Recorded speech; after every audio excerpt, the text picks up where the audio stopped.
Hello everyone, welcome back to Grimm's Garage, and today we're looking at the last few pieces I needed to finish my The Real Ghostbusters action figure line from Kenner/Hasbro. I've got all the figures, the original line with the proton packs and the secondary line, the fright features. There's two other ghosts. These are the other two ghosts I needed. And now the car. And ironically, this is the second time I've gotten this car. And I don't mean as a child. I had this reissue about 1.5 years ago. But a friend needed it more than me at the time. Sold it to him, thinking I could get another one quite easily again. But here we are 1.5 years later. And it cost me twice as much. But we're going to take a quick look at all these delightful things. And then we'll get them out of the package. We don't want to watch me struggle on that. There's the original line of reissue Ghostbusters.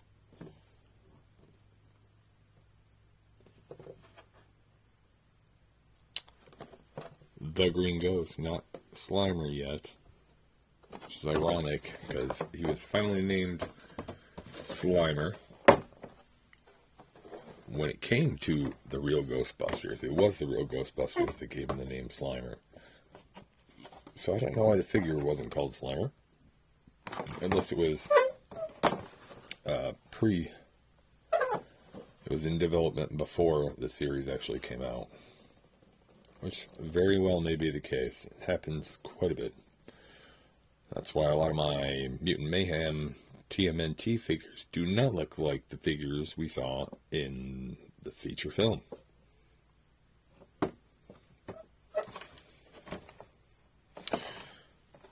It's strange they would show proton pack features on the back of this card instead of featuring the character. I don't know. Anyway, here is our Ecto-1. Beautiful, vintage-looking packaging. Swivel seat. Ghost claw. Where's Ray? What's he up to?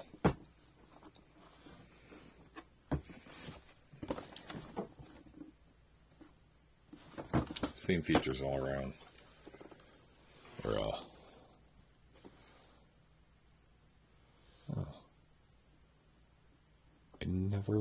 Okay. I didn't have this as a child. I do recall it a lot. All my friends had it. And being a fan, covering a lot of vintage footage of the original. I just happened to forget that the real tailgate drop down like that, like the Afterlife and Frozen Empire one does. Pretty cool. Some copyright information. That's a load of crap. Anyway, take a quick pause, get these guys out of the packaging, and if you want to stick around, I'll show you the rest of the line. I'll be right back. And here we are out of our packaging. But before we get into a little more details, please take one moment to like and subscribe. You have no idea how much that will help a little channel like mine. Just asking you to click 2 buttons. Only 10% of my subscribers or viewers are actually subscribed. With that out of the way, here's our Stay-Puft Marshmallow Man. And I'd never had him as a child. I thought, I just saw other ones first. I never had a problem with him. I just thought he was a lesser desirable item. So I never got around to getting him. And, he only has 3 articulated pieces. His left and right shoulders. And his head. That's about it. No leg movement at all. It's very much like a toddler toy. But hey, we get what we get. And this is what I wanted. There's the foot copyrights there. So you can tell the difference between the original, which is delightful to me, because I have fears of a lot of reissued toys lately, and confusions. and people are trying to buy old stuff. I'll get into that later. Slimer. Oh, I'm sorry. Green Ghost, as the card says, because even in the films, he wasn't called Slimer until the real Ghostbusters cartoon. He didn't really have an official name. He was referred to as the Onion Head Ghost on set, and then the Green Ghost in credits and whatnot. But yeah, real Ghostbusters gave him the Slimer name, so I'm confused as to why I didn't put Slimer on the card for these toys. Like I said, it's probably pre-production mess up, but yes, he has 2 articulated arms. They go up and down, which, you know, as simple as that is, does kind of aid in some of the expressionness. But above all, as simple as it is, his tail is articulated. That in itself aids quite a bit in his look. And how up, it looks like he's going this way. You can flip it down. Looks like he's going this way. You can rotate it to the side. It looks like he's going around the corner. Quite nice for such simple articulation. Of course, Slimer comes with some treats. They're all kind of rubbery vinyl, like his arms, or his whole body for that matter. Pizza with a bite taken out of it. Slice of watermelon with a bite taken out of it. What I believe to be a pork chop that hasn't been touched yet. Pretty cool. My favorite piece here.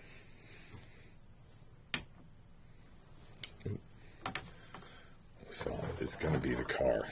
Ecto-1.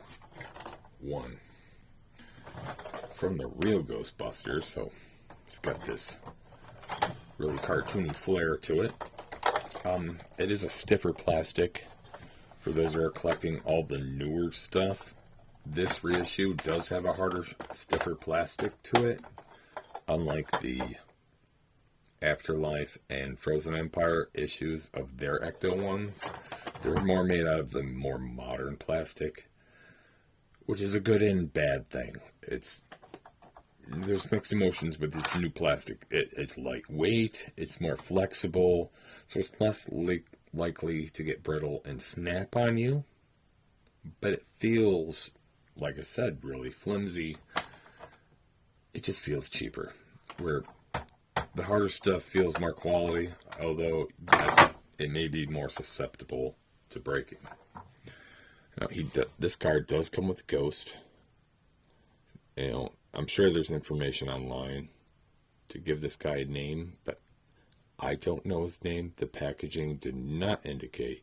And this is an example of, will this screw up collectors? Now, let's say someone has the original one of these.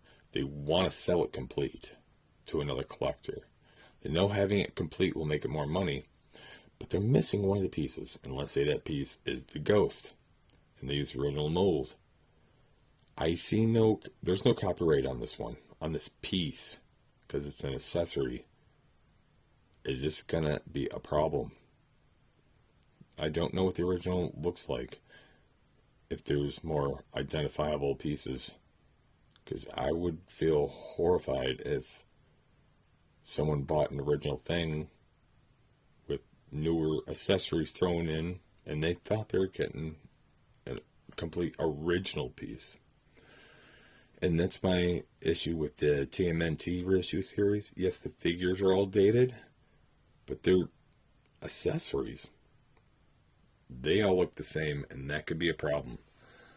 Someone could be putting the new accessories to complete old figures to make more money on us collectors, and that would be that's just horrible.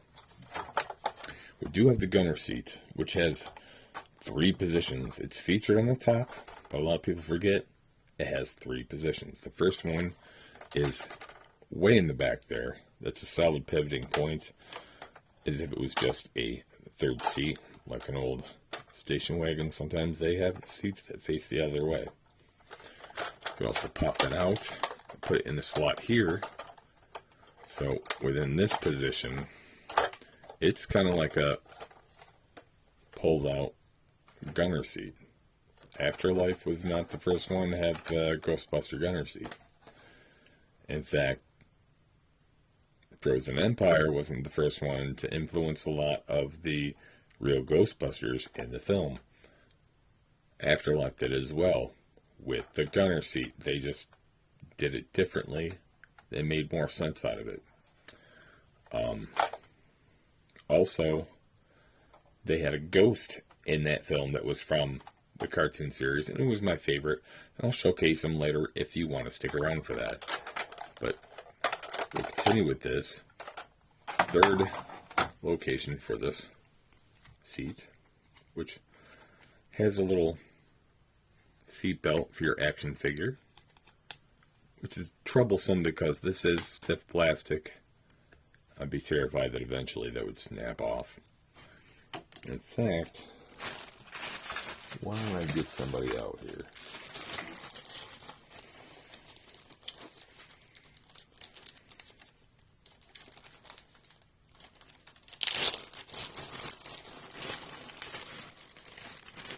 Yeah. There we go. They feature Peter on the package. Didn't mean to rhyme there, Peter package. Up on the gunner seat, so let's strap them down and mount them up top.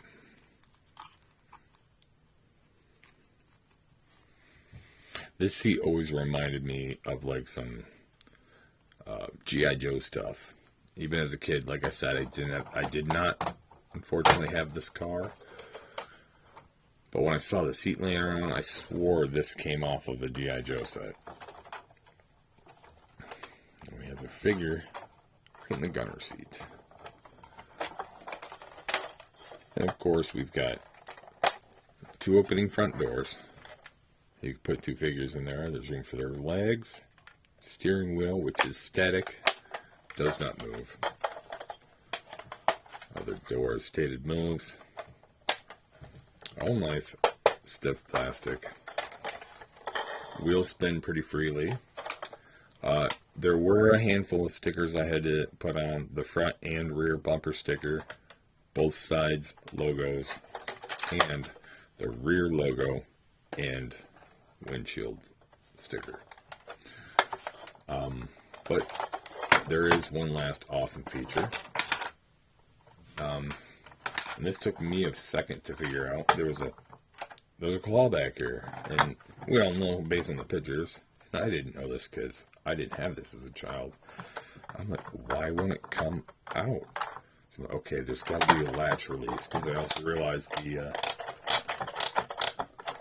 wheels seem to be ratcheting and won't move. So I looked around, even before looking at the instructions, and noticed that. And I noticed this. The exhaust. You need to switch the exhaust over to the left. That'll free up the wheels for normal role play. Didn't mean it in that context, but you know what I mean. But it'll also allow you to retract the claw.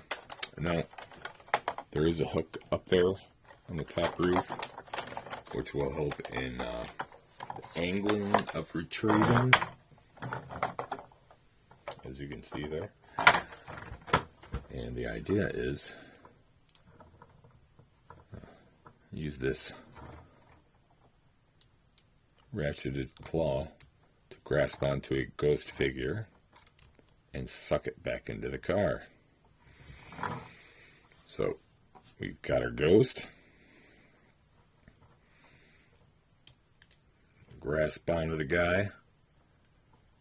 And now that you've got him, you're supposed to flip the exhaust to the other mode again. Flip it to the right. And now by driving the car forward, the wheels are ratcheted. and will retract the figure into the car. I'm not getting much traction on the hard plastic on glass, so I'll do it manually. That's basically how that works. Lots of vintage fun. And that's pretty much all you needed to see here from me here today. So for those of you who are done, thank you for joining me today. I hope you'll join me again soon. And I hope you all have a very good night. But for any who would like to stick around, I'm going to show you the rest of my reissue collection real quick. I pulled out Peter already, and there's his accessories. He's got his little ghost and his proton pack and stream. The original series line I have in these long gallon bags. I put all my figures that are not currently on display that are open in bags, just to keep all the accessories together and keep them clean.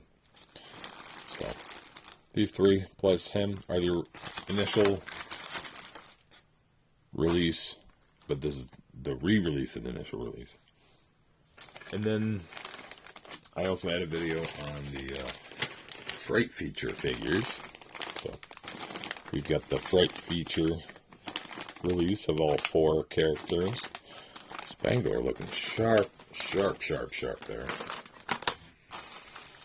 And other than those 2 ghosts, there were 2 other ghosts. One being, I believe it's called Toilet Terror. Roll them and look at this.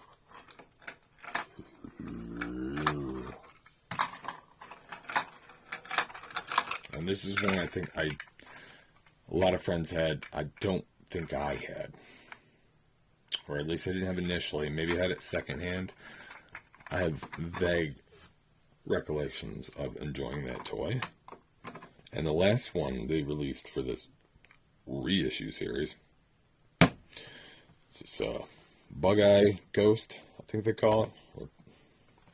And he was shown on Afterlife briefly when they're chasing Muncher through the city. Right after they blast Muncher near the fire hydrant and then they turn around the corner, this guy comes out of one store with his popping eyeball ahead of him, coming out of one store, looking into another diner or something, going right into another place. But this is the reissue one, but I had this as a child. I think this was my most favorite Ghostbuster monster kit toy that I had as a kid. I recall having this and playing with this the longest. And that's about it. That's all they've released for the reissue series, as far as I know. If you know something I don't, please let me know. I'm really hoping on a Firehouse. Please, I don't want to spend $400 plus on a complete mint Firehouse. You reissued these, and I'm grateful. I have these now. I just want to experience the toys again. I don't personally need the originals. You've made them available again. You're not making these for the new kids. You're suckering in the same kids from 40 years ago. Give us a Firehouse. We'll buy it. If you build it, we will buy it. Please. And again, I'll say goodnight again. Thank you for sticking around. You guys are pretty cool.